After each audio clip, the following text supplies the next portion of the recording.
Amén. Vamos entonces con nuestra enseñanza de hoy. Estamos en el libro de los Hechos. Gracias a Dios hemos podido pasar al capítulo número 6, ¿verdad? Es una gran bendición, es un paso más. En la enseñanza anterior vimos cómo se escogieron 7 varones para el trabajo del diaconado. ¿Se recuerda lo que significa diácono? Significa servicio, ¿sí? El diácono, ay, soy diácono, dígame diácono, ¿verdad? Servidor, eso significa diácono, un servidor, ¿verdad? Un esclavo del Señor. Entonces, veíamos que en la enseñanza anterior, las mesas comenzaron a ser desatendidas en algunas labores domésticas. Entonces los apóstoles dijeron, no es justo que desatendamos a los nuevos creyentes, ¿verdad? No es justo que se desatiendan a las personas, a las viudas, ¿verdad? Entonces necesitamos ayuda y vamos a elegir 7 varones llenos de la presencia del Señor, de testimonio, y es así como escogen a estos 7 primeros servidores. No fueron los únicos, eran aparte de los apóstoles. Entonces estos 7 servidores, todos eran de alguna u otra forma relacionados como judíos griegos, ¿verdad? Y el primero en la lista, si usted se recuerda, el primero de los 7 hombres de esta lista era un hombre llamado Esteban, ¿sí? El primero, es el primero. Y este hombre destaca, ¿verdad? Estando en el primer lugar de la lista, pero hay 2 características que se mencionan ahí, que era un hombre lleno de fe, Esteban, y un hombre lleno del Espíritu Santo. Lo vamos a leer. Ahora, que Esteban estuviera en el primer lugar de la lista demuestra que estaba de alguna u otra forma considerada en alta estima por toda la congregación, porque ustedes recuerden que fueron ellos quienes los escogieron, no fueron los apóstoles. Los apóstoles le dijeron a los congregantes: busquen entre ustedes a 7 varones con estas características. Y Esteban está en el primer lugar, por lo tanto, que sea el primero que se te venga a la mente, dice algo, ¿no? La semana pasada hicimos un ejercicio, dijimos, a ver, busquemos 7 varones, ¿verdad? 7 hermanos dentro de la iglesia. Y probablemente vinieron algunos nombres a su mente, ¿verdad? Y obviamente los primeros que estuvieron en su lista es porque resaltaban probablemente en alguna característica, ¿verdad? Ahora, si no vino ni uno, bueno, ese es otro tema, ¿verdad? Pero acá Esteban estaba en el primer lugar y esto demuestra entonces la alta consideración que tenía por parte de la congregación, ¿ok? Y los apóstoles confirman esto porque no ponen ninguna clase de oposición para este cargo, ¿verdad? Entonces ahí estaba Esteban. Ahora, recordemos nosotros que el único cargo que existía hasta ese momento dentro de la iglesia, ¿cuál era? Estaban los congregantes, los discípulos y los apóstoles. O sea, el único cargo que había en realidad era apóstoles, ¿verdad? Todos eran parte de la iglesia, eran hermanos, y estaban los apóstoles, ¿ok? Recuerde que la palabra apóstol significa enviado, ¿ok? Por lo tanto, la mención de diácono era una forma de reconocer a todos aquellos que destacaban espiritualmente. Estaban los apóstoles y ahora el cargo de diácono, que era servidor, era un alto cargo en cierta manera dentro de la congregación, pero tenía que ver ¿con qué? Con el servicio. ¿Se fija? Con el servicio. Hoy día normalmente, yo me recuerdo en una iglesia donde estuvimos, que se nombraban ancianos, diáconos, presbíteros y un sinfín de cosas, ¿verdad? Entonces, cada vez que se nombraba alguna persona en un cargo, los hombres principalmente, ¿verdad? Era como que, ¿verdad? Era como que iban más enchaquetados ahora, ¿verdad? El día domingo, ¿verdad?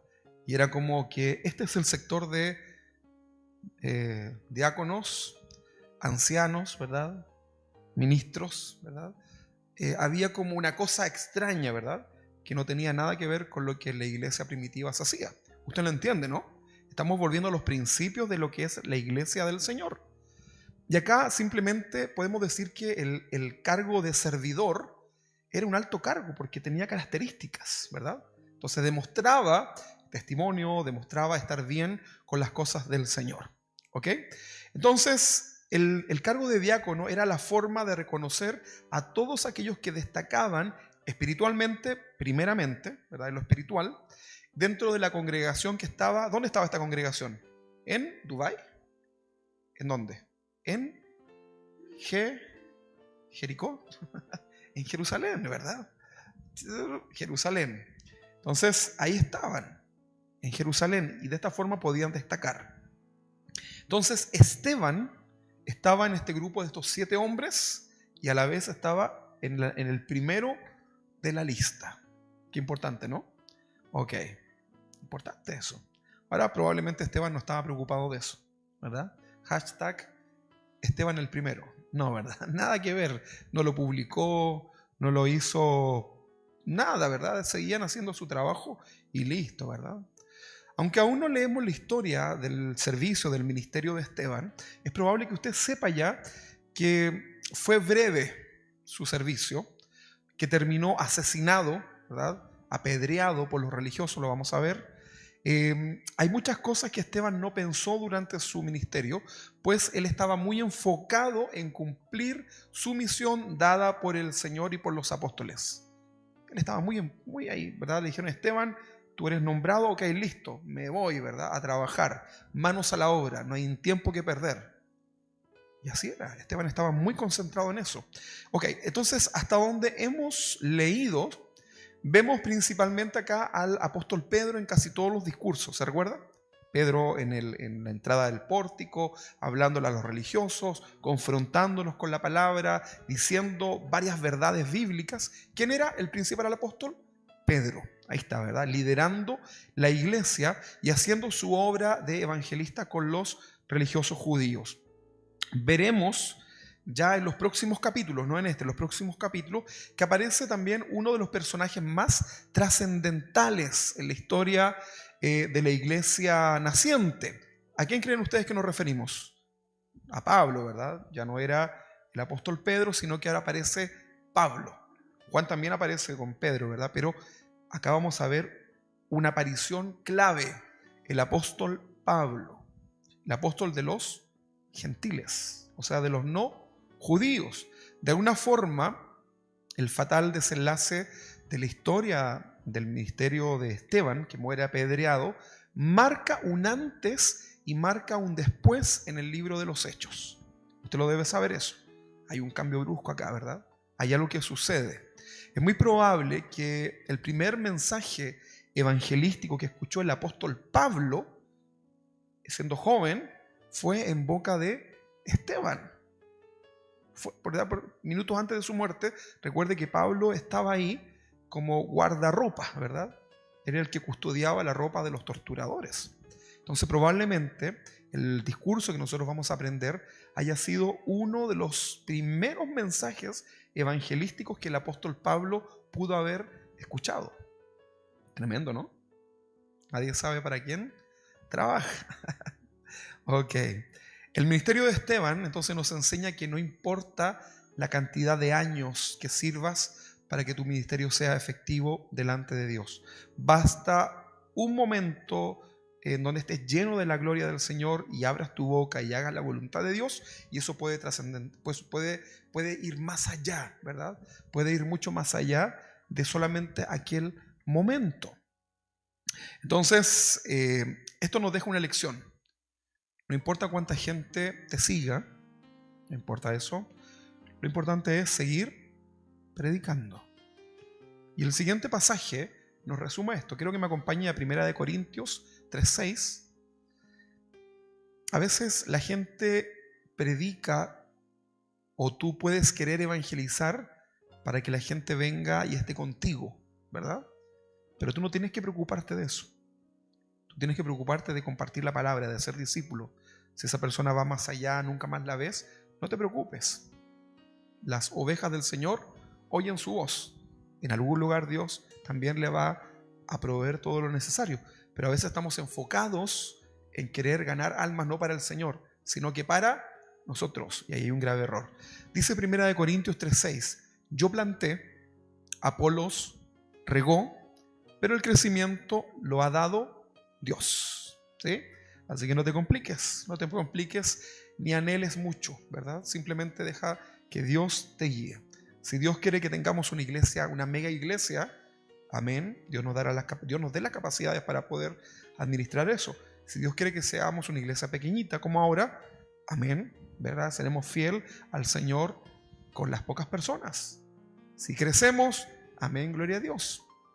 Pero nuestro foco no es la cantidad de gente, de números, sino que el número de discípulos. ¿Ok? Con esto no estamos despreciando para nada el crecimiento espiritual, por el contrario. Bueno, continuamos entonces con el relato. Vámonos a Hechos capítulo 6, versículo 8. Hechos 6, capítulo 8. Y aquí nos habla del arresto, ¿verdad? Del arresto de Esteban.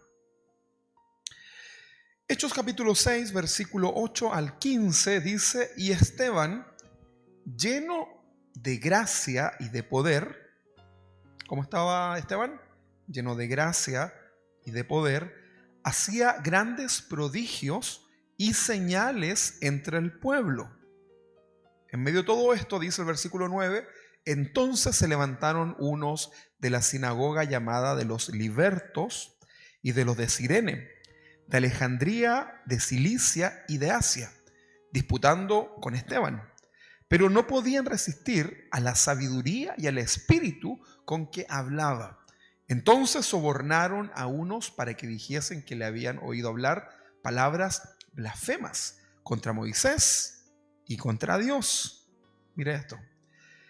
Y soliviantaron al pueblo, a los ancianos y a los escribas, y arremetiendo, lo arrebataron y le trajeron al concilio y pusieron testigos falsos que decían: este hombre no cesa de hablar palabras blasfemas contra este lugar santo y contra la ley, pues le hemos oído decir que ese Jesús de Nazaret destruirá este lugar y cambiará la costumbre que nos dio Moisés. Entonces todos los que estaban sentados en el concilio, al fijar los ojos en él, vieron su rostro como el rostro de un ángel. ¿Qué le parece? Ahí dejemos esta lectura, después continuemos. ¿Ok? Bien, volvamos acá. En el versículo 8 que leíamos recién dice: y Esteban estaba lleno de ¿qué? Lleno de gracia, de poder, hacía grandes prodigios y señales entre el pueblo.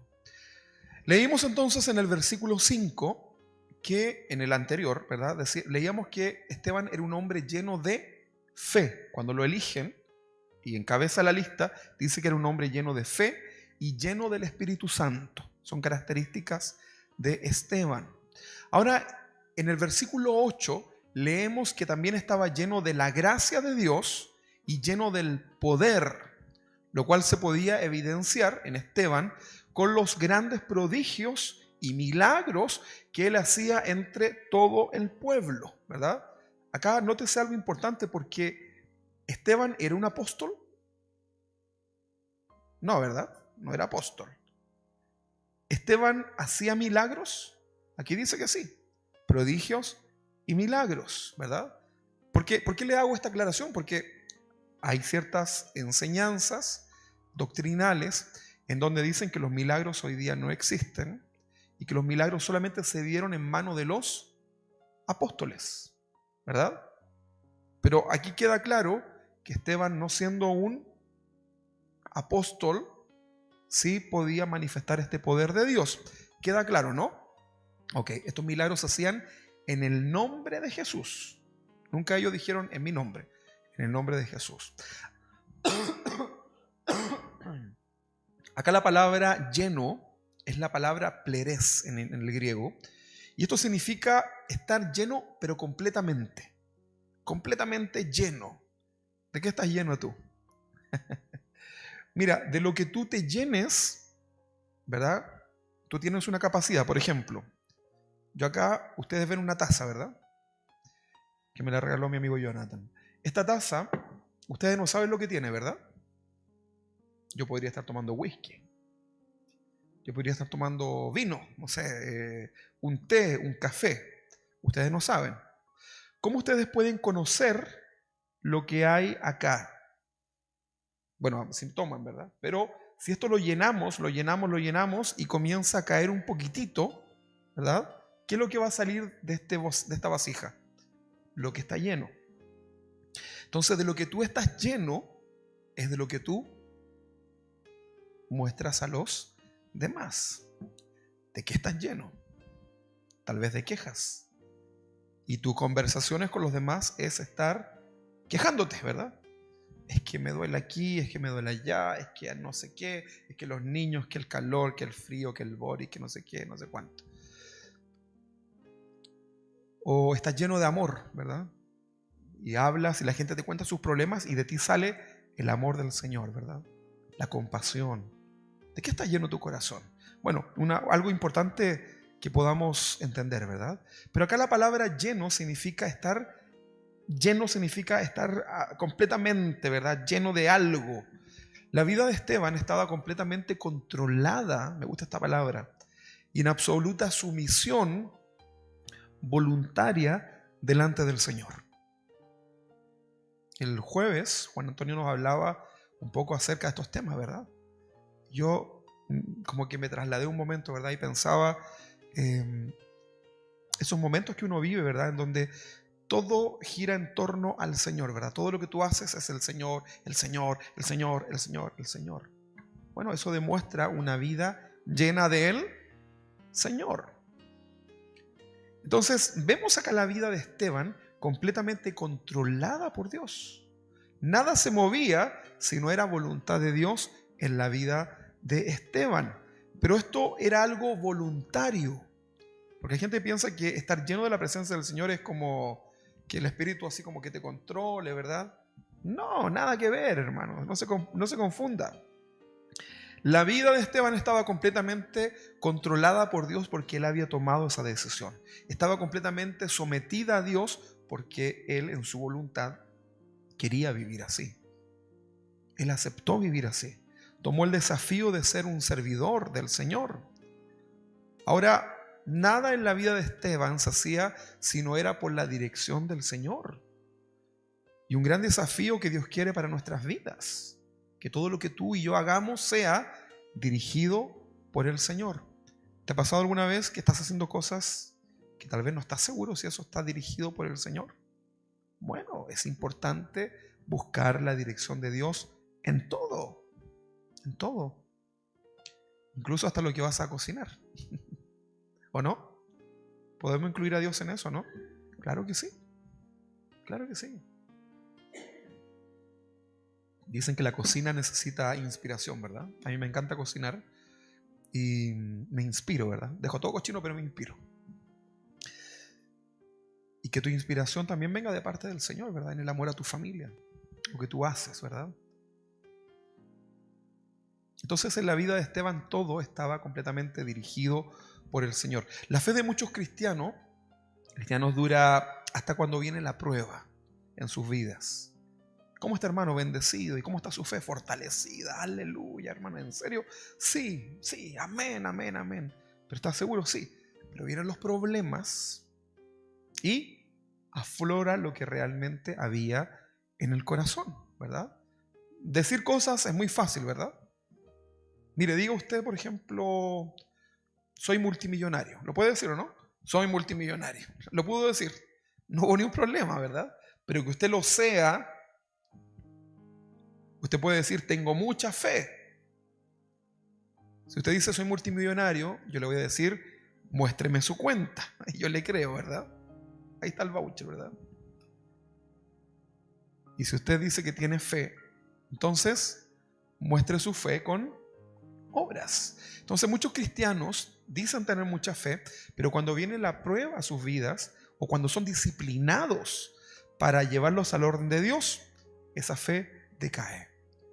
Tú puedes decir que tienes mucha fe y que amas mucho al Señor, pero si eso no es demostrado en los momentos difíciles de tu vida, tu fe es muy débil.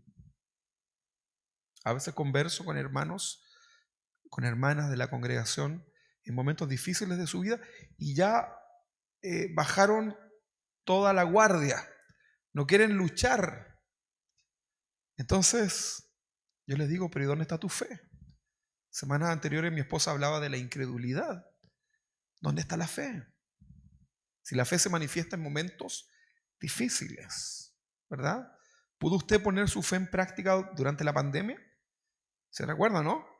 ¿Cómo estaba ahí la fe, verdad? Los que se contagiaron de tener fe de que el Señor les iba a ayudar en el momento de la desesperación. Pero muchos, su fe desfalleció y hoy día no están acá. Y no porque se murieron por el COVID, sino que se murieron espiritualmente. Están secos. Yo afuera tengo un árbol que se nos secó. Y yo lo miro y no tiene arreglo. No hay forma. Le corto, le corto, le corto. El otro día cortando, llegando abajo encontré un poquitito verde. Dije, a lo mejor ahí. Pero ya es difícil, ¿no? Ahí usted aplíquelo espiritualmente. Entonces, mira, no puedes pretender tener la fe de Abraham, el padre de la fe, ¿verdad? ¿Se recuerda a Abraham? Bueno, no puedes pretender tener la fe de Abraham, no puedes pretender tener la revelación de los profetas, no puedes pretender tener la unción y el poder de los apóstoles, pero vivir y vivir el evangelio a tu manera. No puedes. Tienes que estar completamente lleno del Señor para vivir en esta dirección. Y debes tener cuidado en tu corazón si lo que anhelas es la manifestación del poder para ser visto. Debes tener cuidado. Una vez una persona que yo conocía, bien mística, bien espiritual, bien mística, en realidad más que espiritual, me decía, una de las cosas que más anhelo y estoy orando, porque quiero que mi sombra sana a los enfermos. Quiero que mi sombra sana a los enfermos. Y le dije, bueno, tenía harta sombra, le dije. Podéis sanar a hartos enfermos. ¿Y por qué quieres sanar a los enfermos? ¿Porque quieres que se sanen los enfermos? ¿O porque quieren que digan que tú sanas a los enfermos con tu sombra? Y me quedo mirando así, ay, no sé. ¿Te das cuenta que a veces te confundes con las cosas? Y ahí estamos, ¿verdad? Señor, quiero hacer prodigios y milagros. A lo mejor muchos al leer todo esto por ahí más de alguno lo anduvo diciendo ahí, no tengo plata ni oro, pero lo que tengo te doy, levántate en el nombre de Jesús, como lo aprendíamos ahí en las semanas anteriores, ¿verdad? Pero a veces lo hacemos para nuestra gloria. Y no va a pasar nada, hermanos. No va a pasar, se te va a morir mal muerto, ¿verdad? O capaz que le pasa quizás qué cosa. Pero estar lleno del Señor significa que tu centro es el Señor, que tu centro es la palabra y que todo lo que pase es añadidura. Yo no me veo no veo acá a los apóstoles detenidos en los milagros. No veo. No veo conversando a Pedro con el cojo de nacimiento, que decía, diciendo, oye, bonito el milagro que tuviste, ahora, ¿por qué nos podrías tú acompañar en nuestras campañas para que cada vez que suceda eso contemos tu testimonio, grabemos un DVD, hagámoslo en nuestro canal, Pedro y el cojo, ¿verdad? @fotolog, no sé, .com. No, ¿verdad? Ellos no estaban preocupados de esas cosas. Los milagros sucedían, pero lo importante era el evangelizar a las personas. ¿Sabes por qué? Porque ellos sabían que los milagros no salvaban a las personas. Entonces no puedes hacer de tu ministerio la milagrería. Tu ministerio debe ser la palabra del Señor, el mensaje del Señor. Eso es lo que trasciende las personas. Entonces es importante esto, ¿verdad? Entonces nuestra fe la debemos manifestar en los momentos que corresponden. Tu fe no puede ser un discurso bonito o un diploma colgado ahí en tu muralla diciendo que eres un hombre de fe. La fe sin obra es muerta. Había una iglesia que conocí que atrás, me gustaba la frase, pero después comprendí que era solamente una frase, porque atrás decía gente de fe. Me impactó eso, años 90, ¿verdad? Vi esa iglesia tremenda. Era, pero, no sé, imagínense una iglesia de Estados Unidos acá. Era tremendo, así, gente de fe. Claro, un tremendo auditorium, ¿verdad? cámaras de televisión, todo ahí, ¿verdad? Decía gente de fe. Y ellos partieron de la nada, ¿verdad? Juntaron dinero, vendían cosas, ¿verdad? Y hicieron su tremendo templo y decía gente de fe. Y decía, wow, ¿verdad? Estos sí que tienen fe, porque para lograr todo aquello en aquel tiempo era tremendo. Pero después tú te das cuenta que con el paso del tiempo y con el testimonio, no es una iglesia que se mantiene para nada en la palabra. De hecho, el pastor ya lleva como 10 esposas, pues, es que acusado de abusos, ¿verdad? Esquizofrénico, tratamientos de drogas, y etcétera. Eso es evidente que no era una fe verdadera. Y la gente que está ahí, bueno, qué decir, ¿verdad? Tan así que se juntan a fumar marihuana, ¿verdad? Los jóvenes. ¿Qué te parece eso? ¿Te impresiona o no? Es impresionante, ¿no? Bueno, eso sucede. Total, la creo al Señor. Y en la Biblia en ninguna parte dice que no lo debes hacer. Bueno, entonces, nuestra fe la debemos manifestar en los momentos que corresponde. Tu fe no puede ser un discurso bonito, decíamos, con un diploma colgado o una frase nada más, ¿verdad? Tu fe sin obra es muerta. Vemos acá en la vida de Esteban que su fe era muerta o no. Lo que murió fue él. Pero su fe hasta el día de hoy sigue siendo un testimonio de que él era un hijo de Dios, ¿o no? ¿O tienes duda acaso de que Esteban no haya sido un hijo de Dios y que su fe era falsa? ¿Mm? Porque él pudo haber arrancado y no moría apedreado. Bueno, la fe sin obra es muerta. La Biblia describe entonces a Esteban lleno de fe, de gracia y de poder. Y esto se demostró naturalmente en la vida de este gran hombre de Dios. Ya vemos su fe en evidencia y ahora hablemos de otra característica que tenía él. No solamente era un hombre lleno de fe, sino que era un hombre eh, lleno de la gracia de Dios. Cuando hablamos de la gracia de Dios, no es que ande dando las gracias por todo, gracias, gracias, gracias. No, ¿verdad? Estamos hablando de algo que es mucho más profundo. La gracia de Dios en la vida del creyente es algo que manifiesta de alguna manera los rasgos de Dios sobre nuestras vidas. A través de esta gracia, Esteban pudo enfrentar, por ejemplo, la persecución. Dios le dio la gracia para poder enfrentarlo en aquellos años. Tu corazón debe estar lleno de la gracia de Dios para enfrentar los momentos difíciles.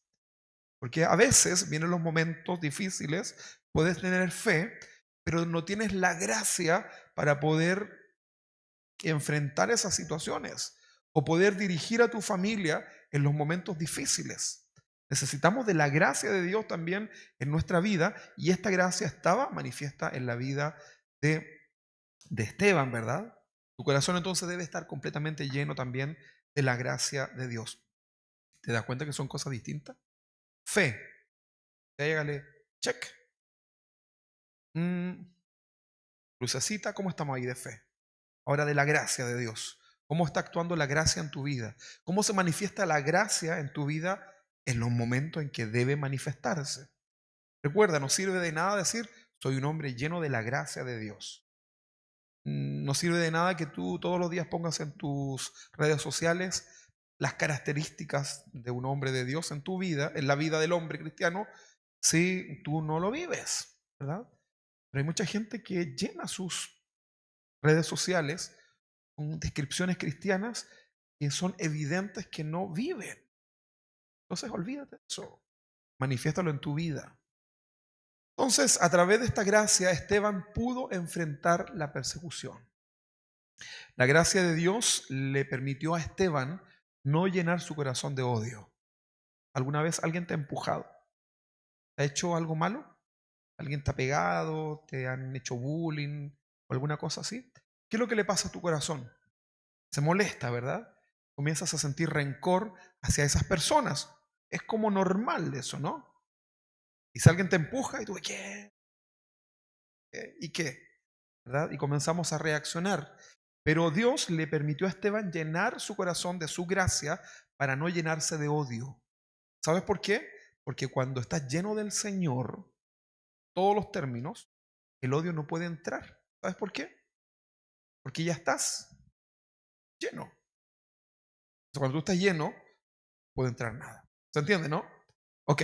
Entonces la gracia de Dios le permitió a Esteban estar lleno en su corazón y no llenar su corazón de odio, de miedos, porque hay que tener miedo en situaciones como esas, ¿no? De venganza ante la injusta persecución. Entonces la gracia del Señor le permitió. La gracia de Dios está relacionada con tu carácter. ¿Te acuerdas cuando hablamos del carácter? Temperamento, de la personalidad. Bueno, la gracia de Dios también va relacionada con todo este conjunto de cosas que te forman a ti como persona, tu forma de ser, ¿verdad? Y necesitamos ser moldeados por la gracia del Señor, ¿verdad? En nuestras vidas. La gracia de Dios permite a los creyentes enfrentar con naturalidad, escuche esto, con sumisión y con agradecimiento la persecución.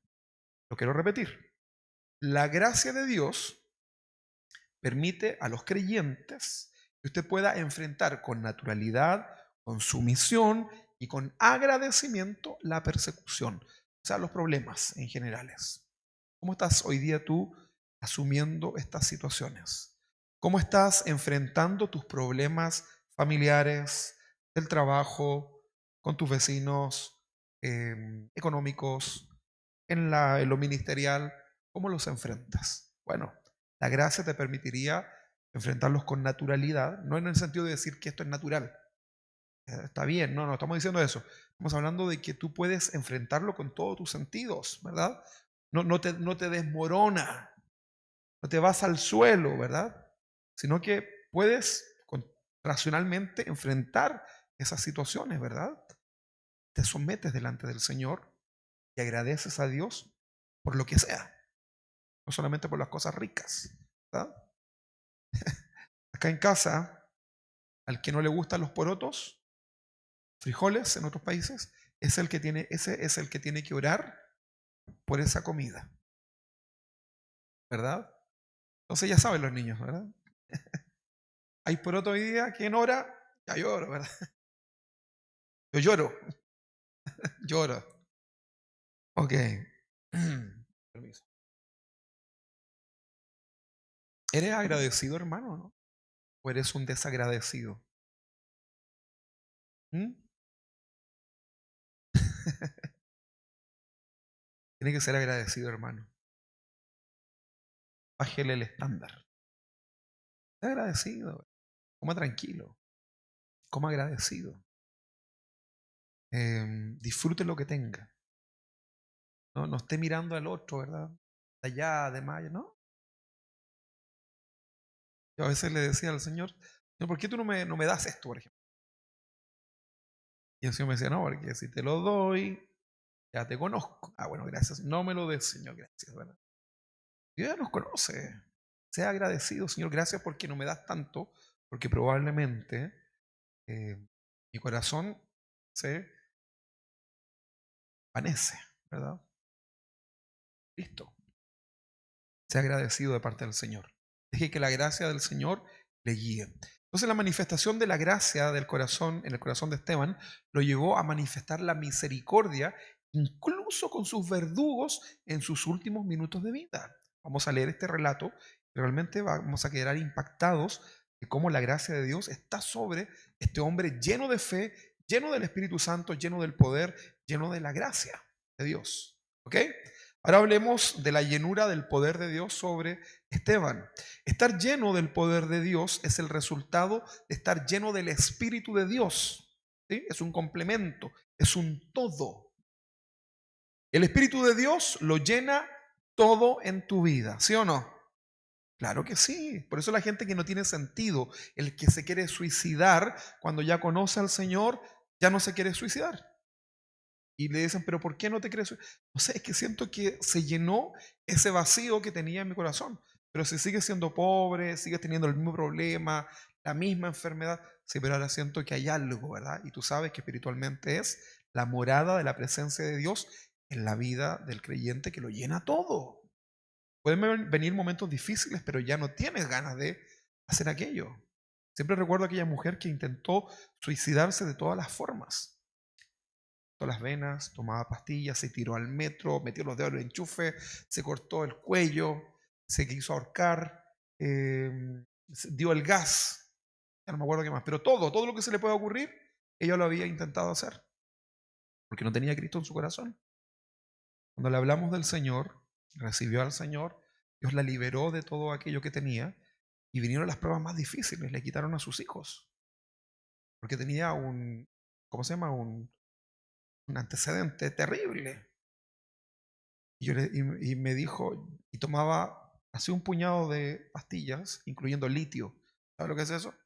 Para balancear, ¿verdad? Y cuando recibió al Señor, me llamó a las 2 semanas y me dijo, dejé mi tratamiento médico. Le dije, no, tómatelo. No lo dejé, es que me siento bien. No, deberías tomártelo, le decía ella. Dije, tómate la mitad. No, no, sí lo dejé de tomar. Bueno, pero yo no te he dicho eso, es tu responsabilidad, es tu decisión. Pasó el tiempo, fue donde la psiquiatra de ella y le dio el alta y le dijo que estaba bien, la dieron de alta, un doctor. Y vino esta gran prueba, ¿verdad? Su pareja la dejó y le quiso quitar a sus hijos y demostró todo el historial y se los quitaron.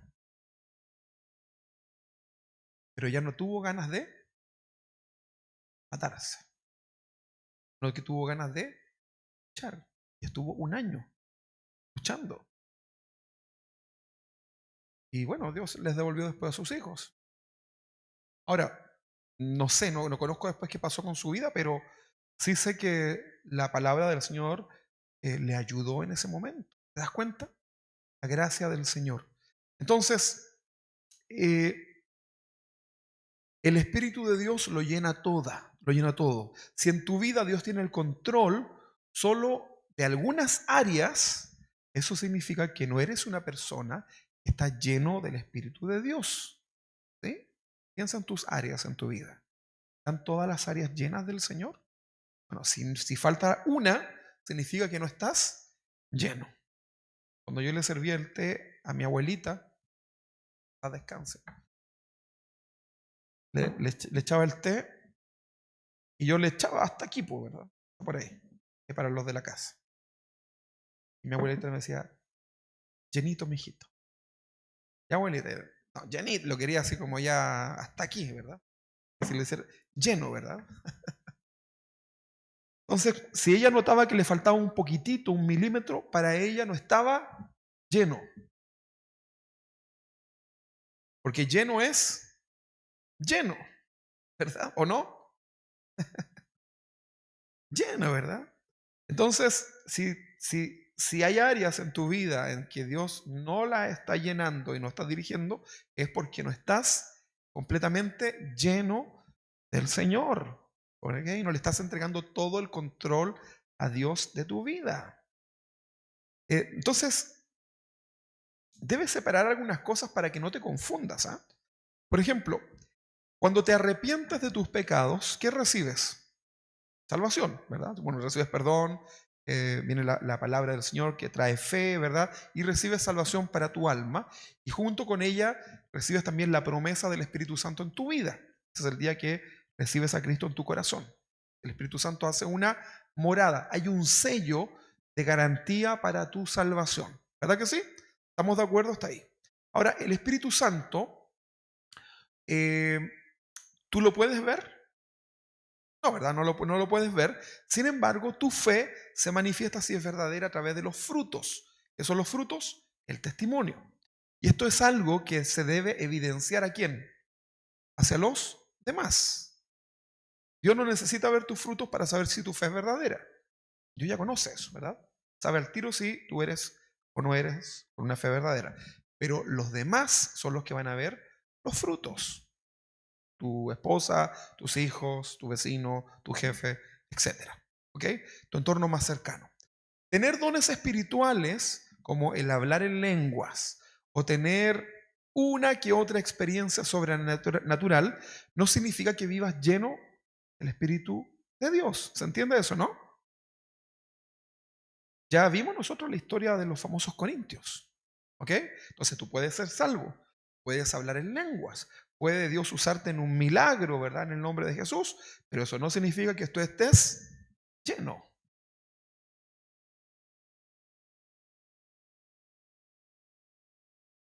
Recuerda tú que los dones espirituales, cuando estudiamos acerca de ellos, no es que Dios te los dé porque tú hiciste algún mérito, ¿verdad? Es por gracia también, ¿verdad? Merecido. Dios reparte como Él quiere. Y los corintios ahí estaban. Su vida no era muy de los trigos limpios, como dirían hoy día, pero tenían dones espirituales. Entonces no confundas, porque hoy día hay una tremenda confusión en la iglesia de pensar que la sobremanifestación espiritual, ¿verdad? Y todas esas cosas, es como decir, estamos llenos, me salí lleno de la presencia del Señor, ¿no? Solamente saliste lleno de experiencias, ¿verdad? Que pueden ser reales o falsas, pero es solamente una experiencia. Estar lleno del Señor es mucho más allá, ¿verdad? Entonces, es mucho más simple entonces de lo que nosotros pensamos. Una vez que eres un hijo de Dios con fe verdadera, comienza a tomar decisiones en tu vida. Si tú quieres saber qué es lo que es ser lleno del Espíritu de Dios, aquí está. Una vez que tú eres un hijo de Dios, con fe verdadera, comienza a tomar decisiones en tu vida que demuestren tu intención de cambiar tu antigua naturaleza. ¿Sí? ¿Sí o no? ¿Está de acuerdo, no? ¿Qué tiene que hacer entonces? Tomar decisiones. ¿Quién las tiene que tomar? Es verdad. Yo no. Usted.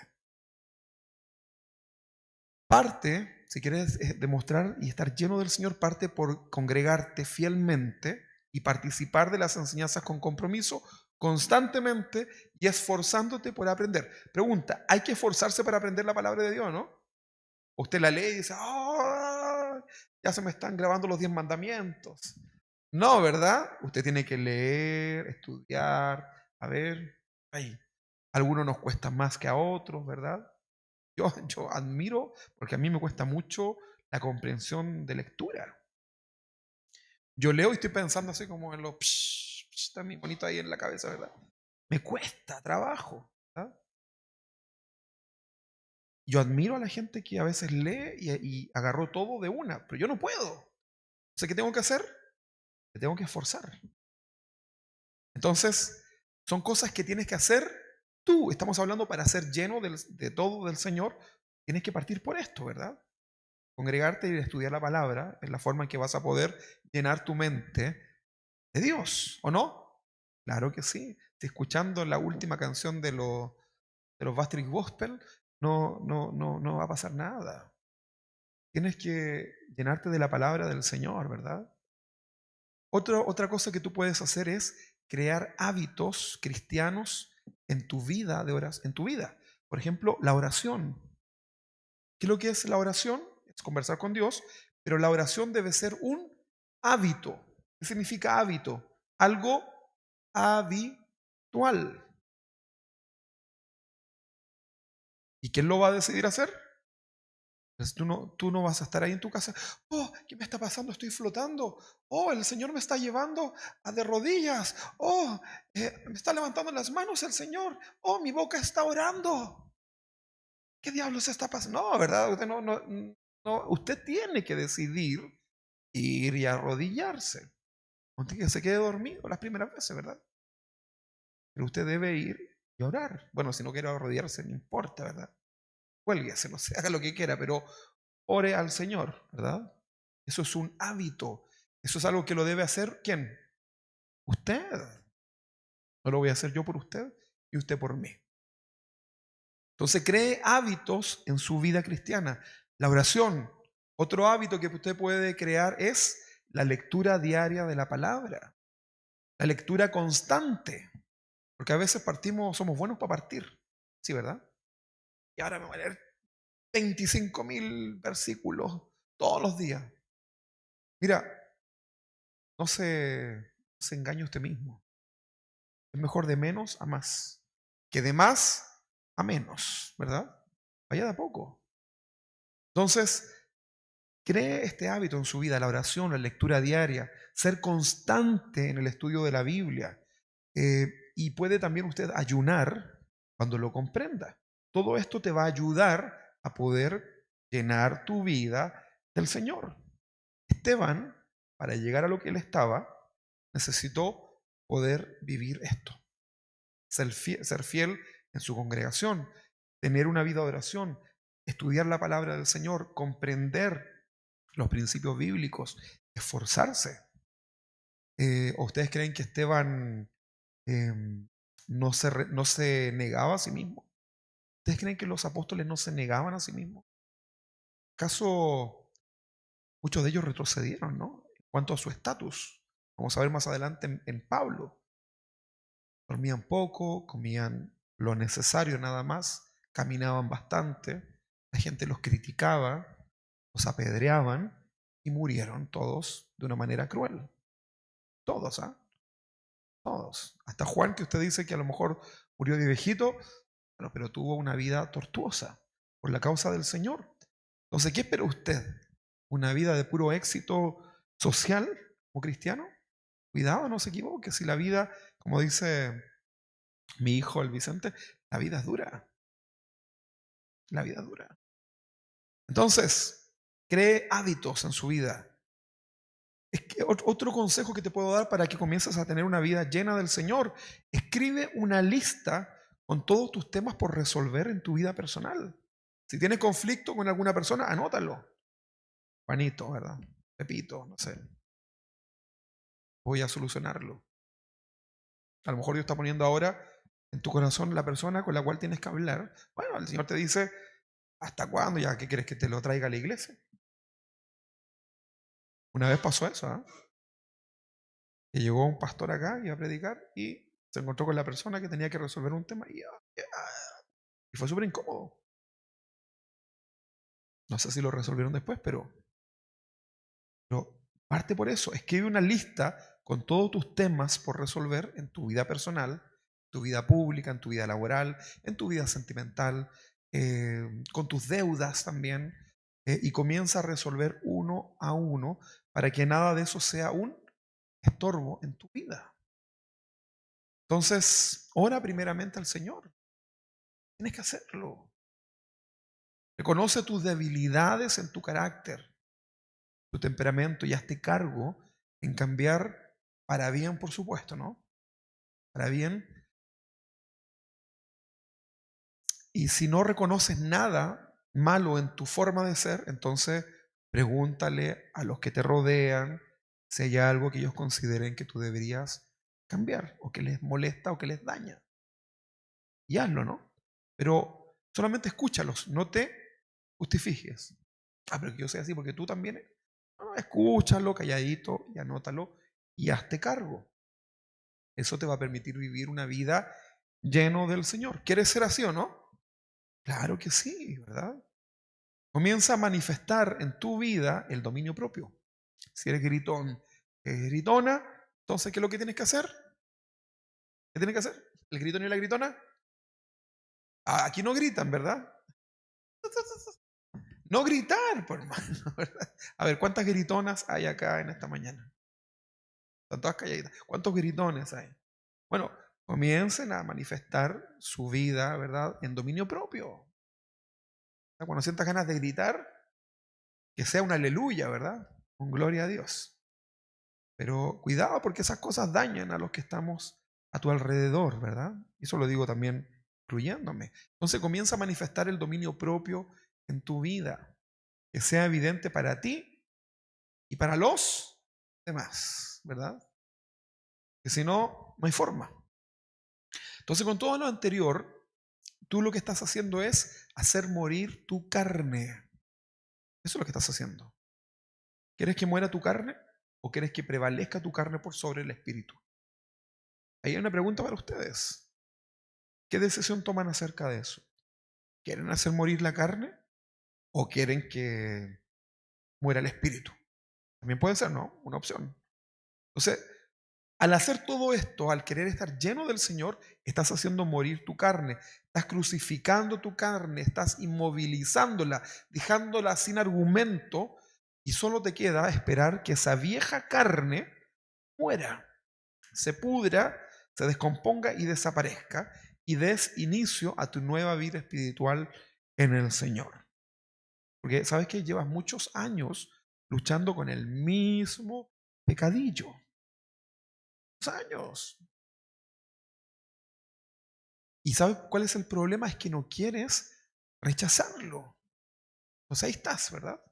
No quieres rechazarlo. Lo identificas, sabes cuál es, estás completamente claro, no hay duda, pero lo que sucede es que no quieres rechazarlo. Entonces, mientras no tomes tú una decisión, no vas a lograr avanzar y nunca vas a poder estar lleno, recuerda, completamente del Señor. Entonces la pregunta es, ¿estás lleno del Señor? Suena bonito leerlo acá, ¿verdad? Ay, sentí como bonito cuando hablaron de la llenura, porque yo me he sentido lleno del Señor. Cuidado, porque si hay cosas que acá están siendo evidenciadas en tu vida, yo no te conozco, conozco las mías, entonces tenemos una tarea que es vivir llenos del Señor. Entonces toma decisiones, toma decisiones. Vivir lleno del Espíritu Santo es más que una experiencia sobrenatural, hermanos. Es una decisión que debes tomar tú. Todo, toda tu vida bajo la voluntad de Dios, eh, cuando tu vida esté completamente bajo la voluntad de Dios, vas a experimentar la plenitud en Cristo. Y ahí recién tu fe va a estar bien fundamentada, ¿verdad? Recuerda que la fe y la obediencia tienen que ir de la mano y deben ir manifiestas en tu vida. Quiero que leamos un texto que está en Colosenses, capítulo 3, versículo 3. Colosenses 3, 3 en adelante, hasta el 17. Qué increíble que solamente con un versículo, ¿verdad?, de esta primera parte de Esteban, tengamos que extendernos tanto, pero es importante. Porque si leemos que Esteban era un hombre lleno de fe, del poder de Dios, no sé qué era, qué bonito, oh, qué espiritual. Pero esto va mucho más allá, hermanos. Tienes que estar bien preparado en tu vida para morir apedreado.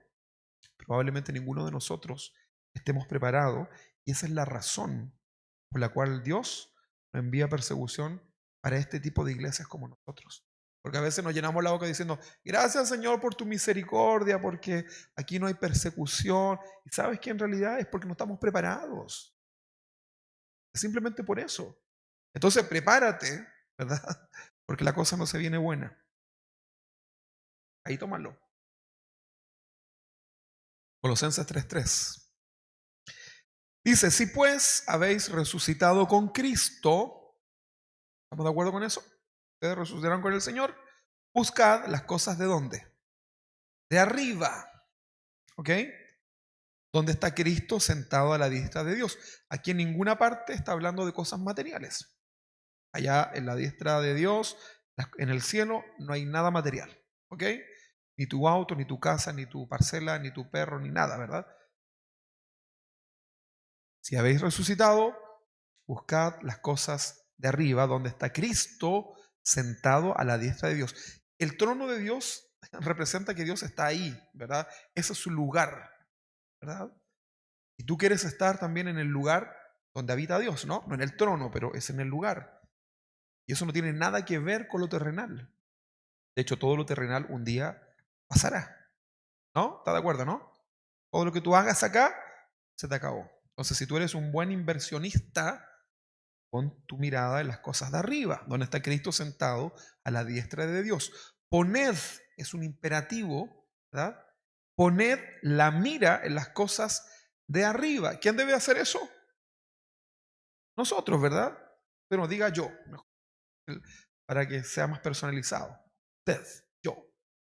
Poner la mira en las cosas de arriba, no en las de la tierra, porque habéis muerto y vuestra vida está escondida en Cristo, con Cristo en Dios. Cuando Cristo, nuestra vida, se manifieste, entonces vosotros también seréis manifestados con Él en gloria. ¿Habla de cosas materiales? Nada. ¿Está hablando de tu familia? Está hablando de ti, de uno, de unito, ¿verdad? Individuales. Ahora, fijémonos en esto. Dice acá el título del versículo 5 en adelante, dice la antigua y la nueva, la vida antigua y la nueva. Versículo 5 dice, haced. Haced. ¿Estamos bien o no? Ahí está. Haced. ¿Quién debe hacerlo? ¿El Señor? ¿El pastor? ¿Tu esposa? ¿Quién? Yo, ¿verdad? Yo. Yo debo hacer. Haced morir, pues, lo terrenal en vosotros. ¿Quién lo debe hacer morir? Usted. ¿Qué es lo terrenal? Aquí le viene a la lista. Fornicación. Es algo terrenal, ¿no? Tiene que ver con la carne. La carne es de esta tierra. Cuando tu cuerpo muere, ¿dónde vuelve el cuerpo? A la tierra. Es algo que pertenece a la tierra y que este cuerpo está bajo la condenación del pecado. Entonces, todos estos pecados que están acá tienen que ver con lo terrenal y nosotros no tenemos nada que ver con lo terrenal, sino que con lo espiritual, en donde tendremos un cuerpo y una mente renovada. Entonces, haced morir pues lo terrenal en vosotros, y aquí viene fornicación, ¿verdad? Toda la inmoralidad sexual, toda, pensamientos, deseos, todo eso dice, haced morir, hazlo morir. Tú sabes cómo lo puedes hacer morir, ¿verdad? Impurezas, pasiones desordenadas, malos deseos y avaricia, que es idolatría. Fíjate, el fornicario, el que tiene los desórdenes morales, ¿verdad? Inmorales en su vida, es un idólatra, porque gira en torno a su placer, a su cuerpo. Su ídolo es su pecado, su cuerpo. ¿Y qué decir de la avaricia, verdad? Porque algunos piensan que solamente se refiere a la avaricia como idolatría. Todo eso, el conjunto, ¿verdad? Versículo 6. Cosas por las cuales la ira, es cualquier cosa, ¿no? La ira de Dios viene sobre los hijos de desobediencia. O sea, aquí deja claro que en un cristiano pueden estar estas cosas. O sea, no es que deben, pero se podría dar, pero no debes permitirla. Versículo 7, en las cuales vosotros también anduvisteis en otro tiempo cuando vivíais en ellas. Versículo 8, pero ahora dejad. ¿Quién debe hacerlo? ¿El Señor Jesús en la cruz? No, tú y yo. Dejad también vosotros, tú debes hacerlo, todas estas cosas. Y aquí viene, ira. ¿Sabes lo que es la ira, no? Esa rabia que viene de adentro, ¿verdad? Tú debes decidir ya no ser controlados.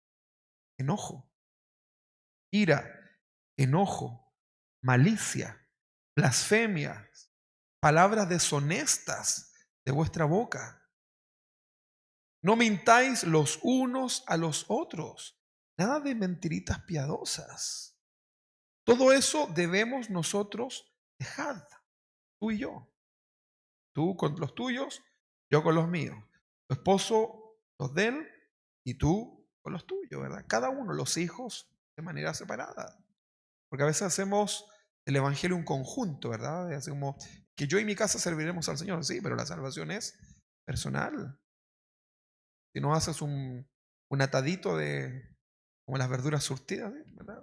Un enjunje familiar. Y no tiene ni patas ni cabeza. Cada uno en su rol, sirviendo al Señor, y en conjunto se va a ver un buen resultado. Dice entonces versículo 9, no mintáis los unos a los otros, habiéndoos despojado del viejo hombre con sus hechos, y revestíos del nuevo, el cual conforme a la imagen del que lo creó, se va renovando hasta el conocimiento pleno, donde no hay griego ni judío. Recuerden que había esta disputa entre los judíos de aquel tiempo. Circuncisión ni incircuncisión, bárbaro ni escita, siervo ni libre, sino que Cristo es el todo y en todos. Que habían discusiones vanas. Entonces le dice, tomen decisiones, comiencen a ordenar sus vidas. Versículo 12 dice que los vistan. ¿Cómo dice? No dice así. Dice vestíos. ¿Sí? ¿A ti te visten o tú te vistes?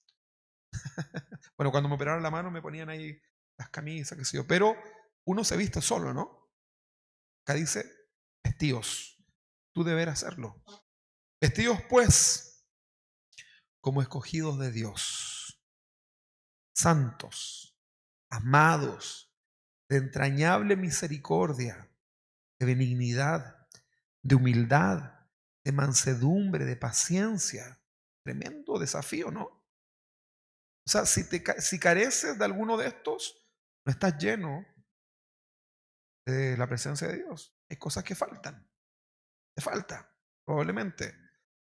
Versículo 13, soportándoos unos a otros y perdonándoos unos a otros, si alguno tuviere queja contra otro. Wow. De la manera que Cristo os perdonó, así también hacerlo vosotros. ¿Cómo nos perdonó el Señor? Inmerecidamente, ¿no? ¿O tuviste algún mérito para que el Señor te dijera, ya, no, es igual te perdono, si soy buena onda? No, tú eres bien, somos bastante mala onda con el Señor. Somos déspotas, somos atrevidos, somos, ¿cómo se llama cuando malagradecidos, no? Puede ser. O sea, puras cosas malas en realidad, más que buenas. ¿Cómo clasificas tu vida delante del Señor? Bueno, dice que debemos perdonar a los demás como Cristo nos perdonó, inmerecidamente. O sea, no esperes que la persona manifieste arrepentimiento para perdonarlo. Te perdono si me pides disculpa. Te perdono si cambias. No, el esposo y la esposa deben aprender a perdonarse, incluso aunque ha metido toda la pata, ¿verdad? Y lo hace peor. Y tenemos que estar ahí con la disposición en el corazón de perdonar. No significa que vas a permitir que haga lo que quiera, pero se entiende a lo que voy, ¿no? Porque cualquier cosita puede dar cabida a Satanás en el corazón. Y después cuando te reconcilies, después cuando ya la cosa sea bueno, vas a decir, o sea, que perdí tanto tiempo, cuando pude haberlo hecho bajo el consejo de Dios. Versículo, ¿dónde quedamos? Versículo 13, 14. Y sobre todas estas cosas, por sobre todo lo anterior, bueno, entendemos que hay que desechar todo lo malo, ¿no? Aquí comienza a dar un listado de cosas a las cuales debemos vestirnos, pero dice que por sobre todas estas cosas, tú debes vestirte de amor, que es el vínculo perfecto. O sea, todo lo que tú hagas debe ser en amor. Mira, te perdono, pero hago porque Dios me manda nomás. Eso no es en amor, ¿verdad? ¿O sí? Amor, tiene que haber en tu corazón compasivo. Cuando la persona que te odia te dice así, ¿verdad? Tú dile, Señor, perdónalo porque no sabe lo que hace. Tener un corazón compasivo. Entonces, vestidos de amor, que es el vínculo perfecto, y la paz de Dios gobierne en vuestros corazones, a la que asimismo fuisteis llamados en un solo cuerpo, y sed agradecidos.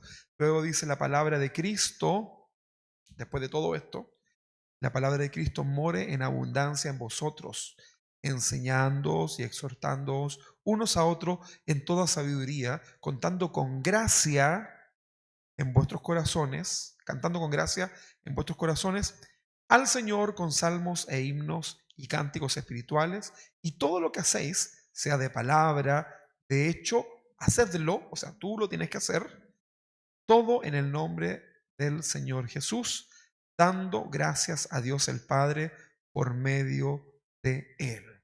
Ahora, ¿qué le parece?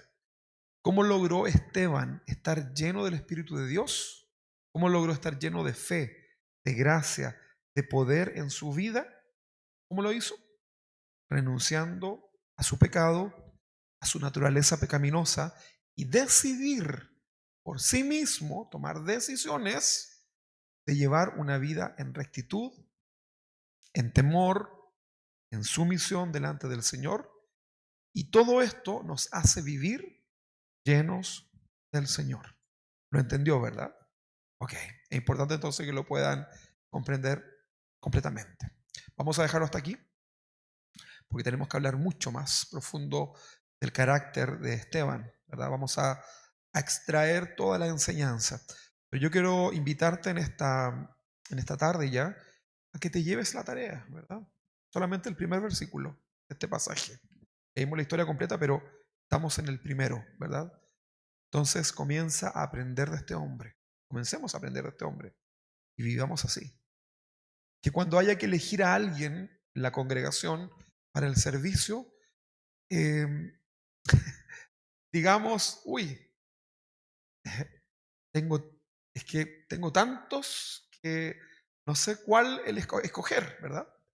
Pero que no sea la respuesta es, uy, a ver, no, a ver, está difícil. ¿Te das cuenta, no? ¿Y esa de quién es responsabilidad?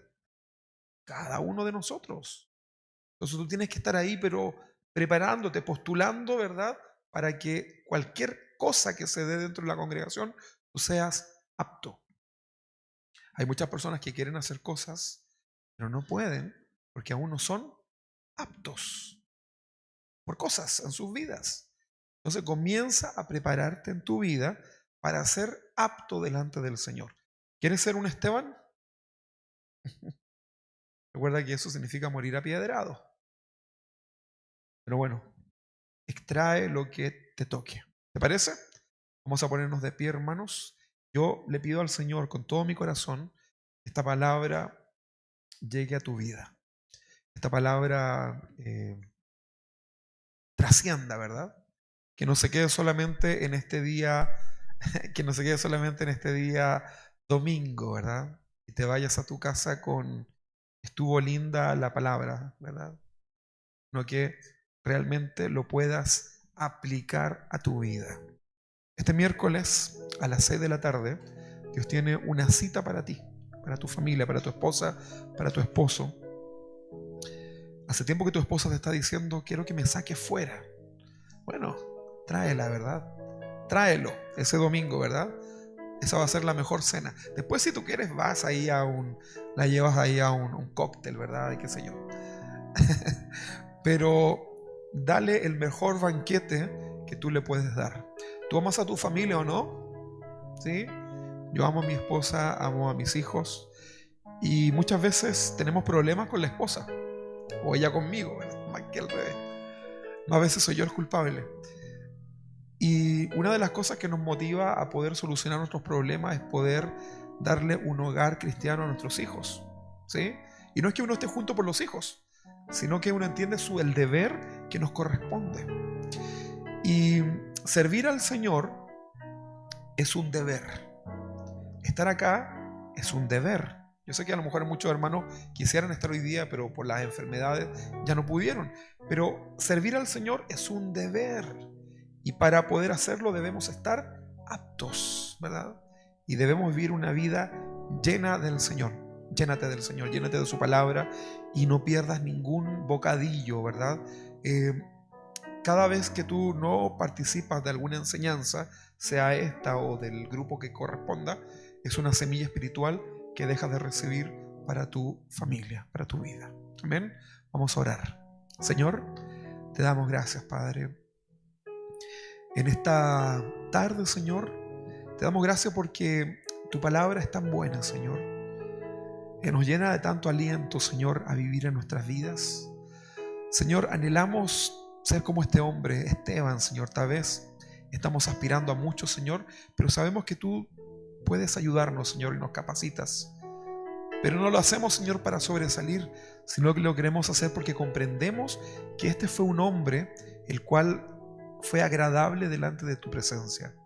Señor, y así quisiéramos estar. Señor, hoy en esta mañana, esta tarde, nos hemos dado cuenta que hay muchas áreas en nuestra vida que necesitan ser completamente gobernadas delante de ti. Hay muchas cosas que debemos decidir nosotros hacer para agradarte, Señor. Padre, evidencia por medio de tu Espíritu Santo en nuestras vidas lo que te desagrada, aquello que provoca tu ira, Señor. Padre, ayúdanos a comprenderlo y que sea manifiesto primeramente a nuestros corazones en este día y que podamos tener esa voluntad y esa convicción para rechazarlo, Señor, para que tú llenes todo ese lugar y así poco a poco en nuestra vida cristiana podamos llegar a la plenitud en ti, Señor. Padre, ayúdanos, bendice a mis hermanos que están en este lugar, bendice nuestras vidas, Señor, anímanos, danos fuerza, Señor, danos ánimo por medio de tu palabra y restaura, Señor, esas áreas que tal vez estamos débiles. En el nombre de Jesús, esa es nuestra oración, Padre, en esta mañana. Reconocemos delante de ti nuestra debilidad, pero también ponemos delante de ti, Señor, el anhelo de nuestro corazón de ser agradables para ti. En el nombre de Jesús, bendice a tu pueblo, Padre. Amén y amén.